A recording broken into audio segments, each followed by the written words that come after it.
Hello student, कैसे हो बच्चों? उम्मीद करता हूँ बहुत अच्छे होंगे। स्वागत है आपका हमारा एमजी प्लस पर। और मैं अमित राठौर, आपका मैथ कोच। चैप्टर 7 का मैं यहाँ पर आपके लिए दो बहुत ही स्टैंडर्ड क्वेश्चन लेके आया हूँ, बहुत ही शानदार स्टैंडर्ड वाले बच्चों के लिए। लेकिन देखो, वैसे तो जो कोई जरूरी नहीं है स्टैंडर्ड का क्वेश्चन है तो स्टैंडर्ड में आएगा। आपने इस साल भी देखा होगा 2025 में कि बेसिक का पेपर स्टैंडर्ड से ज्यादा लेवल का था। ऐसा बोलते हैं, सब बोल रहे थे कि उसका जो बेसिक का था उसका लेवल थोड़ा ज्यादा था। तो अब हम ये कुछ भी नहीं बोल सकते कि पेपर ये क्वेश्चन स्टैंडर्ड में आएगा या बेसिक में आएगा।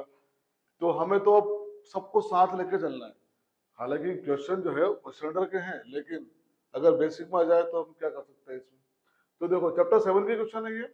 मैंने आपको प्रीवियस क्लास में बताया था, सिंपल सा एक था कि अगर 7.1 में से डिस्टेंस वाले एक्सरसाइज में से अगर कोई क्वेश्चन आता है तो डिस्टेंस का फॉर्मूला लगाते हैं। और अगर 7.2 में से आता है सेक्शन फॉर्मूला वाले में से, तो उसमें सेक्शन का ही फॉर्मूला लगेगा, किस भी टाइप का क्वेश्चन हो। क्योंकि फॉर्मूले तो दो ही है हमारे पास, दोनों में से एक आएगा, सेक्शन होगा तो सेक्शन आएगा। अब क्या हुआ, इसने इसको घुमा के दे दिया, बस बात सेम है, बात वही है। देखो कैसे। तो यहाँ पर हम इसका स्टार्ट करते हैं, एक बार सुनना आप लोग। If a comma b is the mid point. Mid point means क्या हुआ, बिल्कुल बीच में। और मिड पॉइंट्स के जो हम कोऑर्डिनेट्स फाइंड करते हैं वो कैसे करते हैं, x1 प्लस x2 अपॉन 2 और y1 प्लस y2 अपॉन 2। मतलब देखा जाए तो उसका जो रेशियो होता है वो 1/1 का होता है, इसलिए उसको मिड पॉइंट बोलते हैं। तो ये देखो यहाँ पर, if A be the mid point of the, अब इसको हम मान लेते हैं p को, ये हो गया अपना मिड पॉइंट। ठीक है, ये जो P है मिड पॉइंट, इसका मतलब ये जो लाइन सेगमेंट हो गया ये P, इसको 1/1 के रेशियो में इसको कट कर रहा है। Line segment joining the points ए, ये इसका ए पॉइंट क्या है, 10 कोमा -6, और बी इसका पॉइंट है क्या है, k कोमा 4। ठीक है, अब देखो यहाँ पर ए भी अननोन वैल्यू है, के भी अननोन वैल्यू है, and a minus 2b equal to 18 ये भी गिवन है। तो हम यहाँ पर गिवन में लिख देते हैं p a comma b is the mid point. तो कोऑर्डिनेट्स ऑफ p क्या हो जाएगा,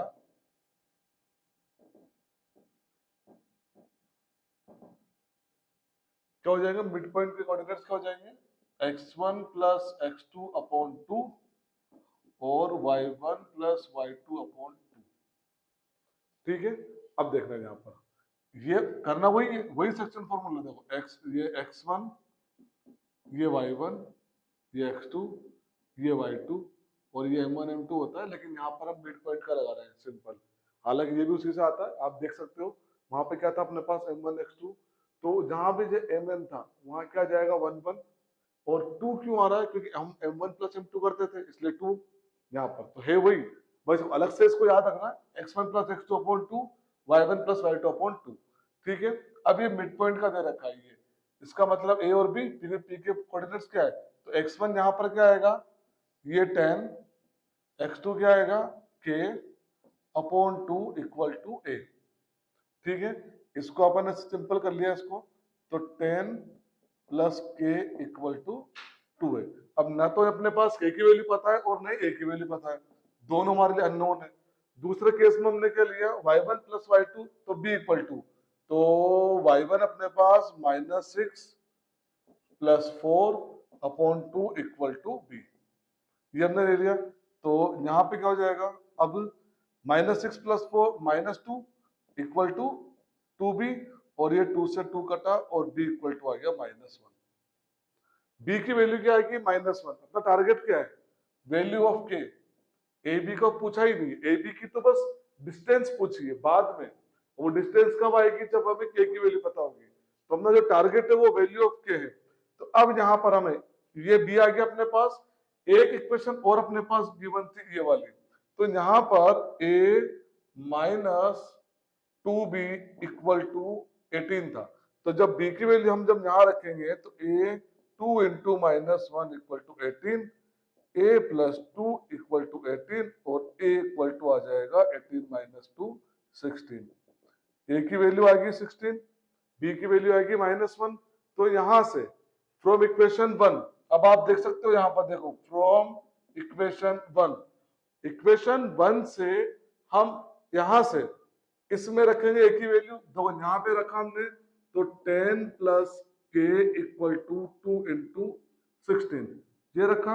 अब यहाँ देखना 10 प्लस के इक्वल टू 16 टू जा 32 और k इक्वल टू 32 माइनस 10 और k इक्वल टू आएगा अपने पास 22।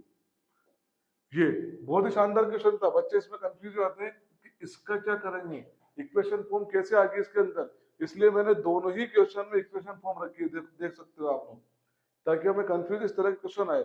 अब देखो पैटर्न सब वही है, हमने कुछ भी नया नहीं किया। अब क्या आएगा अपने पास, जैसे इस k की वैल्यू अपने पास आ चुकी है 22, अब डिस्टेंस फॉर्मूला बड़े इजीली आराम से हम फाइंड कर सकते हैं।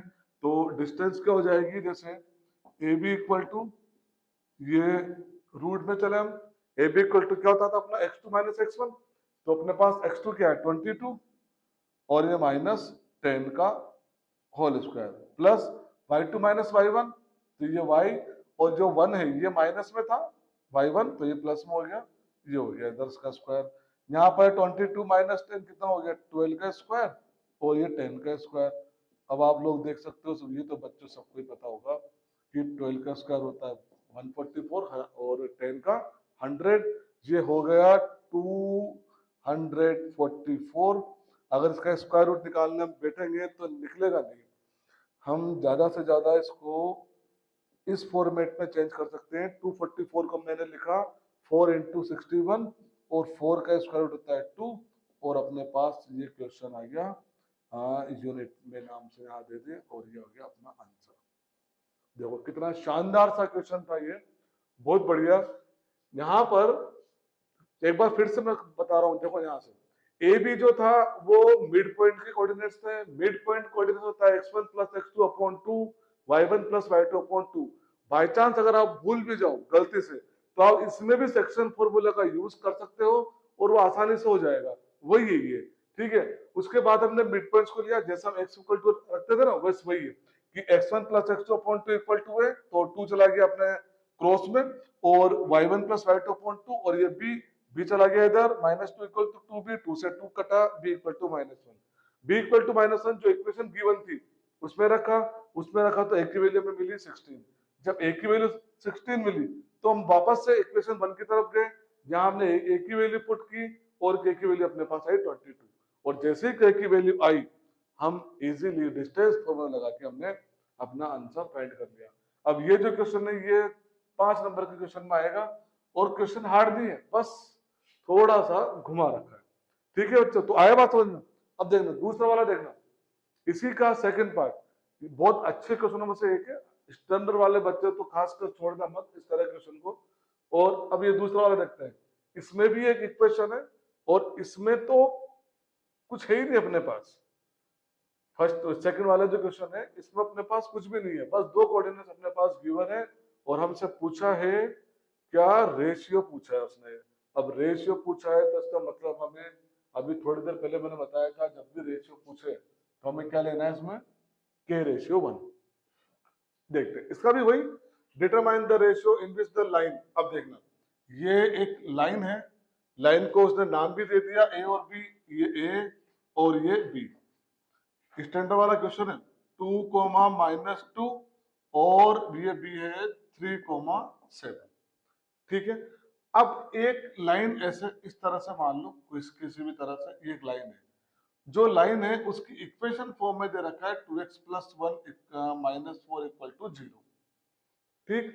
अब determine the ratio in which the line, ये divide the line segment into the point. हमें क्या फाइंड करना है, ये फाइंड करना है, ये कोई पॉइंट है, ये फाइंड करना है, ये k/1 वाला पॉइंट, ठीक है। तो हम क्या मान लेते हैं यहाँ पर, सबसे पहले तो लेट द लाइन, ठीक है, मैं पूरे लिख देता हूँ, चलो लेट द लाइन कौन सी, ये वाली 2x + y = 4, ठीक है। 2x + 4 divides the line segment AB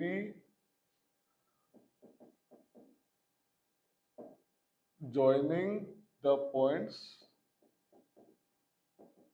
A and B in the ratio K/1। ठीक, ये K/1। ठीक है, अब कुछ बच्चों को आता है सर मैं इस तरह से ना लिखना नहीं आता, ये आती है बच्चों की प्रॉब्लम। तो देखो मैंने भी आपके सामने यहीं से लिखा है ये पूरा, सिर्फ आगे लेट लगा दिया। द लाइन, ये लाइन हो गई, divide the line segment joining the points A and B, और लास्ट में लिख दिया K/1। अगर आपको फिर भी अगर नहीं है तो डायरेक्ट आप लिख सकते हो लेट द रेशियो K/1। ठीक है, अब जब ये K/1 आ गया तो कोऑर्डिनेट्स ऑफ P क्या आएंगे? कोऑर्डिनेट्स ऑफ P,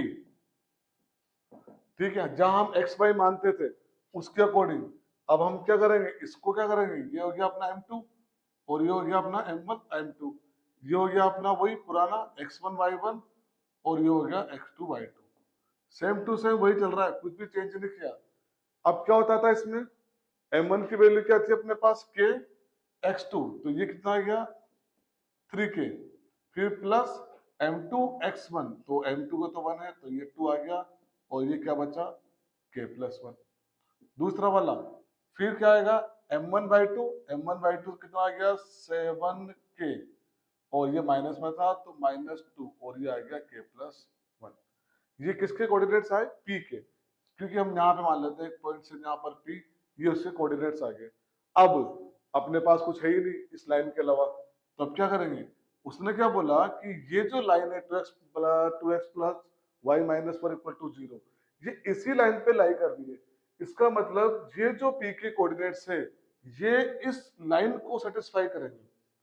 ये जो कोऑर्डिनेट्स है, अब डरना मत देख के, सिंपल ही है, ये जो कोऑर्डिनेट्स है एक्स वाई, ये इस लाइन को क्या करेंगे, सेटिस्फाई करेंगे। तो हम क्या करेंगे, ये एक्स और वाई मानकर इसको इसमें पुट कर देते हैं इस इक्वेशन में। अब देखना, ये 2 एक्स की जगह मैंने पूरा का पूरा क्या रखा 3k plus 2 upon k plus 1, ये हो गया, ये x हो गया, प्लस y की जगह क्या आया 7k माइनस 2k प्लस 1, और इक्वल टू में 4 लगा दो, यहां से अपने पास जो k की वैल्यू निकल जाएगी और अपना सॉल्यूशन बन जाएगा। अब देखो इसको सॉल्व करो आगे, ये कुछ हो नहीं रहा इसमें, सीधा सीधा ही तो हम क्या कर देते हैं, k+1 को हमने क्या किया एलसीएम ले लिया, k+1 से k+1 कटा, ये 2 इससे मल्टीप्लाई हुआ 6k प्लस 4, ये plus 7k minus 2 equal to 4, 6k plus 7k कितना हो गए 13k, 4 माइनस 2 हो गया 2, ये इधर चला गया क्रॉस मल्टीप्लाई में, तो 4k प्लस 4, फिर से ट्रांसफर करो, ये माइनस 4k और 4 प्लस 2, देखो कितना सिंपल हो गया, ये 9k, ये 6, अभी भी 3 से कट रहा है, 3 टाइम 2 टाइम, तो k की वैल्यू कितनी आएगी 2/3, और ये हमारा बन गया K/1 इक्वल टू 2/3। देखो आप यहाँ पर लिख देता हूँ मैं K/1 2/3, बहुत ही शानदार क्वेश्चन है और स्टैंडर्ड में 2-3 बार आ चुका है एग्जाम में ये, तो उसको बिल्कुल भी मत छोड़ना, स्क्रीनशॉट आप ले सकते हो इसमें। और इसी तरह के जो लेवल वाले क्वेश्चन है वो अगली वीडियो में भी जो भी आपका कमेंट होगा वो बताएंगे, तो बने रहे हमारे साथ और चैनल को लाइक और सब्सक्राइब जरूर करो। Thank you very much.